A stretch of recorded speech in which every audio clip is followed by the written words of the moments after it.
Welcome back to Sunny on F1, and we've just had a cracking 2022 British Grand Prix.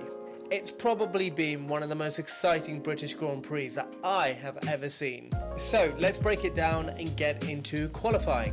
Now qualifying was very complex. It was very wet when it started in Q1 and the track evolved consistently throughout Q2 and Q3. This meant that tyre strategy was very important, and each team had to think really carefully about what tyres they put on in each qualifying session.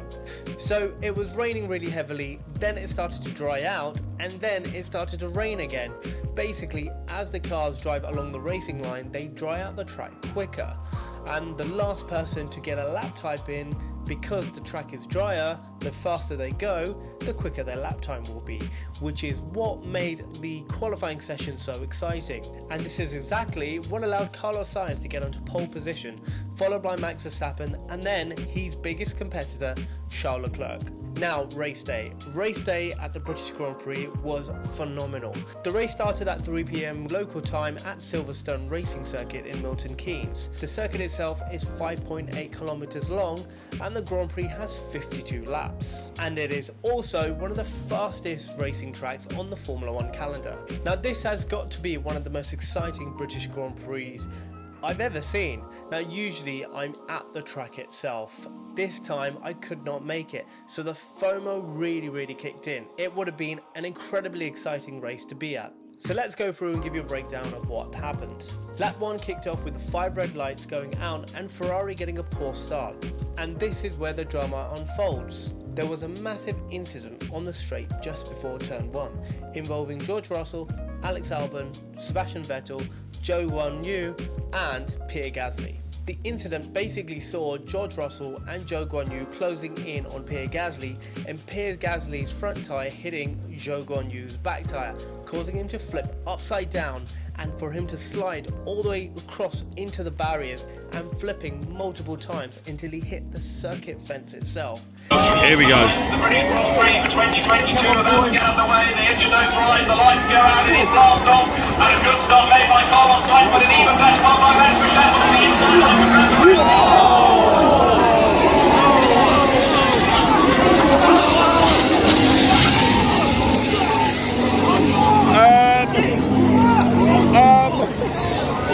Shit. Now this was a horrific crash. I don't think I've ever seen like it. I think anything that actually comes close is probably the Roman Grosjean crash, and the car actually exploded into flames. Now the incident itself did cause an immediate red flag, and the emergency services had to be deployed. Now this was a horrific crash, and it could have very well been fatal. Luckily the halo, which is a protective structure around the driver, did absorb the brunt of the impact. Zhou Guanyu was unhurt and was able to receive a full medical inspection, and he has no broken bones, no injuries, and that is again testament to the very safety of the current Formula 1 cars. Now I remember when the Halo was first introduced a couple of years ago, and a lot of the drivers did actually protest the introduction of the Halo itself. A lot of the drivers felt that it may obstruct the driver's view, and even Toto Wolff, the team principal of Mercedes, did actually protest the Halo himself. He did say that the Halo could cause an unbalanced weight distribution on the car and impact its stability. However, years on, we've seen the Halo time and time again actually prove itself by protecting drivers in really severe incidents. One of them being when Max Verstappen drove his car on top of Lewis Hamilton. You could see in the footage where the wheel of Max Verstappen's car would have actually landed on Lewis Hamilton's head, and in fact there were tyre marks on Lewis's helmet. If the halo wasn't there, the entire weight of Max Verstappen's car would have been on Lewis Hamilton's head, which again could have been an incredibly severe incident. Now I know we don't say this often, but well done to the FIA for introducing the halo. Now when you have a red flag, drivers go into the pits, they park the cars, and they're able to get out and take off their helmets.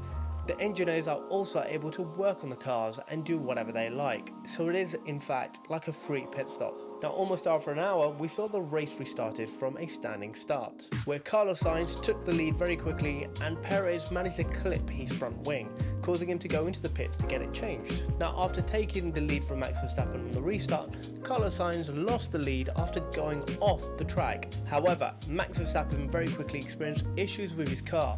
It was apparently a puncture. Well, he thought it was a puncture. He even went into the pits to get his tyre changed, but it ended up being a damaged floor, which reduced the amount of downforce he had, which essentially meant he didn't have the speed that he would normally have. This essentially caused him to drop down from 1st to 7th on the grid, and that's where he finished. And it was a bit of a difficult race for Max Verstappen after having those technical issues, but he did have the pace to win, which is a positive he can take away.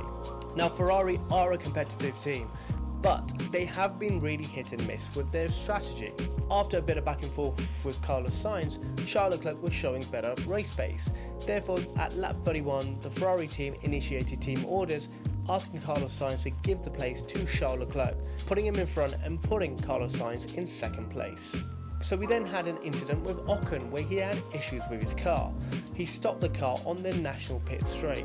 Essentially, it was an unsafe stop, so the safety car had to be deployed. Unlike a virtual safety car where the drivers need to maintain a reduced speed, are unable to overtake and need to maintain a consistent distance to the car in front, a physical safety car where the car actually comes out causes the grid to bunch up, essentially taking away any gained advantage from the leading car. Now, when an actual safety car comes up, all the cars have to follow the safety car at the pace set. Since the cars are packed up and driving at reduced speed, it's at the driver's advantage to pit. If you pit during a safety car, it essentially means you lose less time. This is because all the other drivers are going at a reduced speed, as opposed to the actual race pace they would be going at.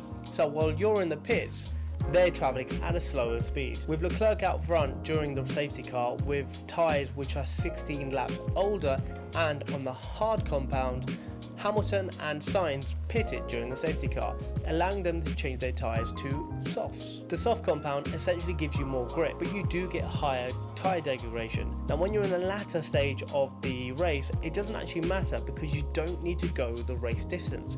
You just need enough grip for a few laps. Now, once the safety car actually came in, Leclerc was already at a disadvantage because Hamilton and Sainz had better tyres and they were coming to pounce. Now, once the race had restarted and the safety car came in, Leclerc lost the position to Carlos Sainz, who very quickly overtook. At the same time, Sergio Perez managed to overtake Hamilton. Now, on lap 45, with Carlos Sainz up front, Leclerc in 2nd, and Sergio Perez in 3rd, Sergio Perez had an incredible battle with Charles Leclerc, where the Ferrari and the Red Bulls were fighting fearlessly.